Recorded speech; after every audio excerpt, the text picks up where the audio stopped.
ನಾನು ರಕ್ಷಿತಾ ವಿದೇಶಿ ಕಂಪನಿಯೊಂದರಲ್ಲಿ ಕೆಲಸ ಮಾಡ್ತಾ ಇದ್ದು ಇತ್ತೀಚೆಗಷ್ಟೇ ನಾನು ದೇಶಕ್ಕೆ ವಾಪಸ್ ಬಂದಿದ್ದೆ.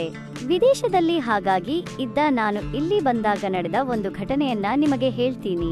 ನಮ್ಮ ಸ್ವಂತ ಬಿಸ್ನೆಸ್ ಅನ್ನ ಬಿಟ್ಟು ಕಂಪನಿಯಲ್ಲಿ ಕೆಲಸಕ್ಕೆ ಸೇರಿದ್ದ ನಾನು ಇಲ್ಲಿಗೆ ಬಂದಿದ್ದೆ. ನಾನು ವಿದೇಶದಲ್ಲಿ ಇದ್ದಾಗಲೇ ನನ್ನವರೆಲ್ಲ ನನ್ನ ಬಿಟ್ಟು ಹೋಗಿದ್ರು. ಹೀಗಾಗಿ ನಾನು ಒಬ್ಬಂಟಿಯಾಗಿ ಜೀವನವನ್ನ ನಡೆಸ್ತಾ ಇದ್ದೆ. ನನಗೆ ಮದುವೆಯಾಗಿ 3 ವರ್ಷ ಆಗಿತ್ತು. ನಾನು ಗಂಡ ಇಲ್ಲದೆ ಇದ್ದಿದ್ದರಿಂದ ನಾನು ವಿದೇಶದಲ್ಲಿದ್ದಾಗ ಆಗಾಗ ಆಫೀಸಲ್ಲಿ ಇರುವವರ ಜೊತೆಗೆ ಅಥವಾ ನನ್ನ ಗೆಳೆಯರ ಜೊತೆಗೆ ಆಗಾಗ ಆ ಕೆಲಸವನ್ನ ಮಾಡ್ತಾ ಇದ್ದೆ. ಹೀಗಿದ್ದಾಗಲೇ ನಾನಲ್ಲಿ ಕೆಲಸ ಬಿಟ್ಟು ಇಲ್ಲಿ ಮತ್ತೊಂದು ಕಂಪನಿಯಲ್ಲಿ ಕೆಲಸಕ್ಕೆ ಸೇರಿದೆ. ಇಲ್ಲಿ ಅವನ ಚಿಕ್ಕಪ್ಪ ಒಬ್ಬರೇ ಇದ್ದಿದ್ದರಿಂದ ನಾನು ಅವರ ಮೈಸೂರಿನ ಮನೆಯಲ್ಲಿಯೇ ಇರತೊಡಗಿದೆ. ಮೊದಮೊದಲು ಎಲ್ಲಾನು ಚೆನ್ನಾಗೇ ಇತ್ತು. ಆದರೆ ಒಂದಷ್ಟು ದಿನಗಳ ನಂತರ ನನಗೆ ಅದು ಬೇಕು ಅನಿಸಿತೊಡಗಿತ್ತು. ನಾನು ಮನೆಯಲ್ಲಿ ಸಾಕಷ್ಟು ಕೈ ಕೆಲಸ ಮಾಡಿದೆ. ಆದರೆ ಇದರಿಂದ ಯಾವುದೇ ಉಪಯೋಗ ಆಗ್ಲಿಲ್ಲ. ವಿದೇಶದಲ್ಲಿದ್ದಾಗ ನನಗೆ ಬೇರೆ ಬೇರೆ ಸ್ನೇಹಿತರು ಸಹಾಯ ಮಾಡ್ತಾ ಇದ್ರು ಅಲ್ದೆ ಅಲ್ಲಿ ಯಾರಿಗೂ ಹೇಳ್ತಾ ಇರಲಿಲ್ಲ. ಆದರೆ ಇಲ್ಲಿ ಮಾತ್ರ ಒಂದು ವಿಷಯವನ್ನ ಊರಿನ ತುಂಬಾ ಹೇಳ್ಕೊಂಡು ಅಲ್ದಾಡ್ತಾ ಇರ್ತಾರೆ ಅಂತ ನನಗೆ ಗೊತ್ತಾಗಿ ಸುಮ್ನೆ ಆಗ್ಬಿಟ್ಟಿದ್ದೆ. ಇಲ್ಲಿ ನನಗೆ ಸ್ವಲ್ಪ ಕಷ್ಟ ಅನಿಸತೊಡಗಿತ್ತು. ಇನ್ನು ನನ್ನ ಗಂಡನ ಬಗ್ಗೆ ಹೇಳೋದಾದರೆ ಅವನು ಸ್ವಲ್ಪ ಮಂದ ಬುದ್ಧಿಯವ.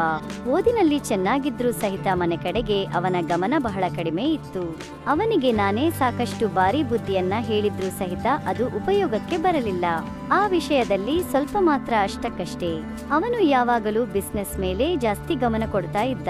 ಇದ್ರಿಂದ ಮನೆಯಲ್ಲಿ ಯಾವಾಗಲೂ ಜಗಳ ಆಗ್ತಾನೆ ಇರ್ತಿತ್ತು. ನಾನೇ ಮುಂದೆ ಹೋದ್ರೂ ಸಹಿತ ನಾಳೆ ಕೆಲಸವಿದೆ, ಬೇಗ ಆಫೀಸ್ಗೆ ಹೋಗಬೇಕು ಅಂತ ಹೇಳ್ಬಿಡ್ತಿದ್ದ. ಮೊದಲೇ ಹಸುವು ತಾಳಲಾರದೆ ಬೆರಳು ಹಾಕೊಂಡು ವಾರಕ್ಕೆ ಬಾರಿ ವಾಂತಿ ಮಾಡ್ತಿದ್ದೆ.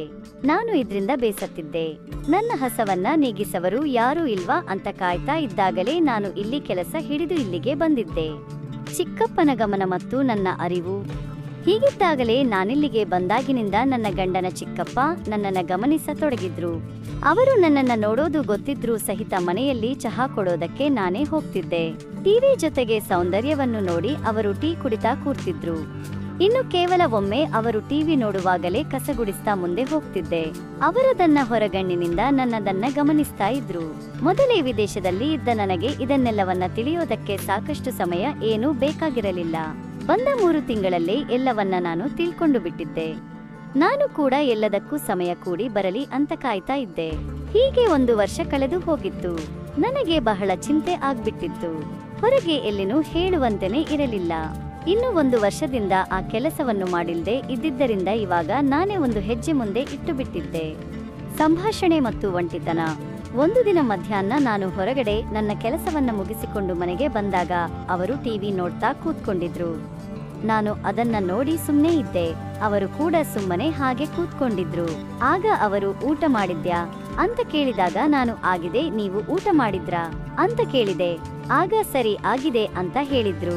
ಆಮೇಲೆ ನಾನು ನಿಮ್ ಜೊತೆಗೆ ಸ್ವಲ್ಪ ಮಾತಾಡಬೇಕು ಅಂತ ಕೇಳಿದಾಗ ಅವರು ಸರಿ ಮಾತಾಡು ಅಂತ ಹೇಳಿದ್ರು. ಆಗ ನಾನು ಇಲ್ಲಿ ಮಾತಾಡೋದಕ್ಕೆ ಆಗೋದಿಲ್ಲ ಅಂದಾಗ ಅವರು ಪರವಾಗಿಲ್ಲ ಹೇಳು ಅಂತ ಹೇಳಿದ್ರು. ಆಗ ನಾನು ಬೇರೆ ವಿಷಯಗಳನ್ನ ಕೇಳಿದೆ. ಅವರು ಅದಕ್ಕೆ ಉತ್ತರನ ನೀಡಿದರು. ಆಗ ನಾನು ನಿಮಗೆ ಏಕಾಂಗಿಯಾಗಿ ಇದ್ದು ಬೇಜಾರಾಗಿದ್ದಿರಬೇಕಲ್ಲ ಅಂತ ಬೇರೆ ಕಡೆಗೆ ನೋಡ್ತಾ ಕೇಳಿದಾಗ ಅವರು ಎಲ್ಲಾನು ನನಗೆ ರೂಢಿ ಆಗ್ಬಿಟ್ಟಿದೆ ಅಂದ್ರು.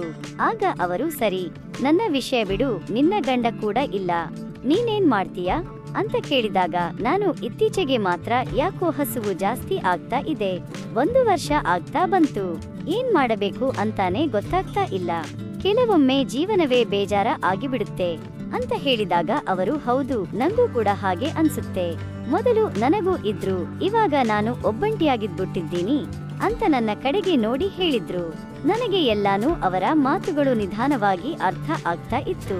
ಆಮೇಲೆ ಅವರು ಇವತ್ತು ಸಾಯಂಕಾಲ ಏನ್ ಮಾಡ್ತೀಯಾ ಅಂತ ಕೇಳಿದಾಗ ನಾನು ಸುಮ್ನೆ ಅಲ್ಲಿಂದ ಹೊರಟುವುದೆ. ಕೆಲಸದ ಒತ್ತಡ ಮತ್ತು ಹೊಸ ನಿರ್ಧಾರ. ಈ ನಡುವೆ ನನ್ನ ಕಂಪನಿಯಲ್ಲಿ ಕೆಲಸದ ಒತ್ತಡ ಜಾಸ್ತಿ ಆಗ್ಬಿಟ್ಟಿತ್ತು. ನಾನು ಯಾವಾಗಲೂ ಕಂಪನಿ ಕೆಲಸದ ಬಗ್ಗೆ ಚಿಂತಿಸತೊಡಗಿದ್ದೆ.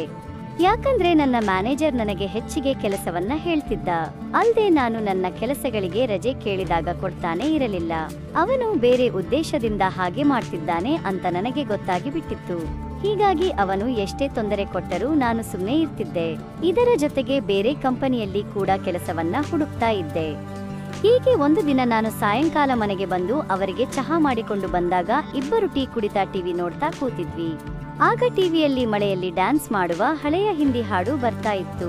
ಆಗ ಇಬ್ಬರು ಟಿವಿ ನೋಡ್ತಾ ಒಬ್ಬರಿಗೊಬ್ಬರ ಮುಖ ನೋಡ್ತಾ ಇದ್ವಿ. ಆಗ ಅವರು ಮೊನ್ನೆ ಕೇಳಿದ ವಿಚಾರ ಹೇಳಲೇ ಇಲ್ಲ ಎಂದಾಗ ನಾನು ಅದು ನಂಗೂ ಗೊತ್ತಿದೆ, ಎಲ್ಲವೂ ನನ್ನ ಕರ್ಮ, ನನ್ನ ಜೀವನ ಹೀಗಾಯಿತು ಅಂತ ಹೇಳಿ ಮುಖ ಸಪ್ಪೆ ಮಾಡಿದೆ. ಆಗ ಅವರು ಇದಕ್ಕೆಲ್ಲ ನನ್ನ ಹತ್ರ ಪರಿಹಾರ ಇದೆ ಅಂತ ನೋಡಿದಾಗ ನಾನು ನಿಮಗೆ ಹೆದರಿಕೆ ಆಗೋದಿಲ್ವಾ ಅಂತ ಕೇಳ್ದೆ. ಆಗವರು ಅದರಲ್ಲಿ ಏನೂ ಎದುರಿಕೆ ಇಲ್ಲ, ಮಾಮೂಲಲ್ವಾ ಅಂತ ಹೇಳ್ತಾ ಸ್ವಲ್ಪ ಸರಿದು ಮುಂದೆ ಕೂತ್ರು. ಹೀಗೆ ಟಿವಿನಲ್ಲಿ ಹಾಡು ಬರ್ತಿರಬೇಕಾದ್ರೆ ಇವರು ಮುಂದೆ ಸರಿದು ಕೂತಾಗ ಅಲ್ಲಿ ನಿಧಾನವಾಗಿ ಕೆಳಗೆ ಮತ್ತೊಬ್ಬ ಎದ್ದು ಕುಣಿಯತೊಡಗಿದ್ದ. ಆಗ ಅದನ್ನ ನೋಡಿದ ನಾನು ಟಿವಿ ನೋಡ್ತಾ ಹೀಗೆ ಬೇರೆ ಬೇರೆ ವಿಚಾರ ಮಾಡಿದ್ರೆ ಹೀಗಾಗುತ್ತೆ ಅಂತ ನಗ್ತಾ ಹೇಳಿದೆ. ಆಗವರು ಅದಕ್ಕೆ ಇದಕ್ಕೊಂದು ಪರಿಹಾರ ಬೇಕು ಅಂತ ಹೇಳಿದೀನಿ ಅಲ್ವಾ ಅಂತ ಹೇಳಿ ಮುಂದೆ ಬಂದು ಆ ಕೆಲಸನ ಮಾಡಿ ಮುಗಿಸಿದ್ರು. ನಾನು ಕೂಡ ಡ್ಯಾನ್ಸ್ ಮಾಡಿದೆ, ನಡುವೆ ಹಾಡನ್ನು ಹಾಡ್ತಿದ್ದೆ. ಕೆಲ ಹೊತ್ತಿನವರೆಗೆ ಆ ಕೆಲಸನ ಮಾಡಿದ್ವಿ. ನಂತರ ಅವನ ಕೆಳಗಿನ ಕಣ್ಣಲ್ಲಿ ನೀರು ಬಂದ್ಬಿಡ್ತು. ಆಮೇಲೆ ಸುಸ್ತಾಗಿ ಕೂತ್ಕೊಂಡ್ವಿ. ಆನಂತರ ಸೋಫಾವನ್ನ ಸ್ವಚ್ಛ ಮಾಡಿ ಮೊದಲಿನಂತೆ ನೀಟಾಗಿ ಮಾಡಿದೆ. ಆಗ ನಾನು ಪರವಾಗಿಲ್ಲ, ಸರಿಯಾಗಿನೇ ಡ್ಯಾನ್ಸ್ ಮಾಡ್ತಾನೆ ಅಂತ ಹೇಳಿದೆ. ಆಗವರು ಎಲ್ಲಾನು ನಿನಗೆ ಗೊತ್ತು, ನೀನು ವಿದೇಶದಲ್ಲಿ ಬೇರೆ ಏನೇನೋ ಕಲ್ತಿದೀಯಾ, ಅದೆಲ್ಲ ಹೇಳಿದ್ರೆ ನನಗೂ ಸಮಸ್ಯೆಯಲ್ಲಿ ಸಿಲುಕಿಸದೆ. ಯಾಕಂದ್ರೆ ಮೊದಲಿಗೆ ಅವರು ಆ ಕೆಲಸಕ್ಕೆ ವಾರಕ್ಕೊಮ್ಮೆ ಅಥವಾ 2 ಬಾರಿ ಮಾತ್ರನೇ ಕರೀತಿದ್ರು. ಆಮೇಲೆ ಅವರು ಪ್ರತಿದಿನ ಕರೆಯತೊಡಗಿದಾಗ ನನ್ನ ಕಂಪನಿ ಕೆಲಸದ ಮೇಲೆ ಇದರ ಪರಿಣಾಮ ಬೀರತೊಡಗಿತ್ತು. ಯಾಕಂದ್ರೆ ಅವರು ನಾನು ಕೆಲಸಕ್ಕೆ ಹೋದಾಗಲೂ ನಂಗೆ ಫೋನ್ ಮಾಡಿ ಮನೆಗೆ ಬರುವಂತೆ ಹೇಳ್ತಿದ್ರು. ಇದರಿಂದ ನನಗೆ ಬಹಳ ತೊಂದರೆ ಎನ್ನಿಸತೊಡಗಿತ್ತು. ಕೊನೆಗೆ ಇದೆಲ್ಲ ಬೇಡವೇ ಬೇಡ ಅಂತ ನಿರ್ಧಾರ ಮಾಡಿ ನಾನು ಮತ್ತೆ ವಿದೇಶದಲ್ಲಿ ಇವಾಗ ಕೆಲಸ ಮಾಡ್ತಾ ಇದ್ದೀನಿ. ಆ ಕ್ಷಣಕ್ಕೆ ಸಹಾಯವಾಗ್ತಾ ಇದೆ ಅಂತ ಹೇಳಿದ್ರು. ನಾನು ಸರಿ ಅಂತ ಖುಷಿಯಿಂದ ಹೇಳಿದೆ. ಇದಾದ ಮೇಲೆ ಮನೆಯಲ್ಲಿ ಆಗೊಮ್ಮೆ ಈಗೊಮ್ಮೆ ಕೆಲಸ ಮಾಡ್ತಿದ್ದೆ.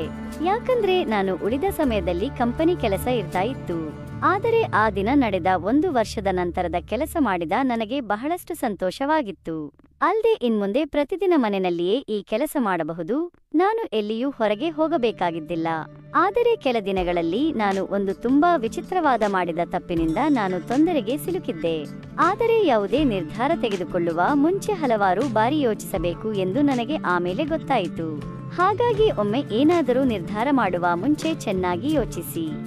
ಗೆಳೆಯರೇ, ಈ ಕಥೆ ಇಷ್ಟ ಆಗಿದ್ರೆ ಈ ವಿಡಿಯೋಗೊಂದು ಲೈಕ್ ಮಾಡಿ, ಶೇರ್ ಮಾಡಿ, ಕಮೆಂಟ್ ಮಾಡೋದನ್ನ ಮರಿಬೇಡಿ. ಹಾಗೆ ಇಂತಹ ಇನ್ನಷ್ಟು ಇಂಟ್ರೆಸ್ಟಿಂಗ್ ಕಥೆಗಳಿಗಾಗಿ ನನ್ನ ಚಾನೆಲ್ನ ಸಬ್ಸ್ಕ್ರೈಬ್ ಮಾಡಿಕೊಳ್ಳಿ.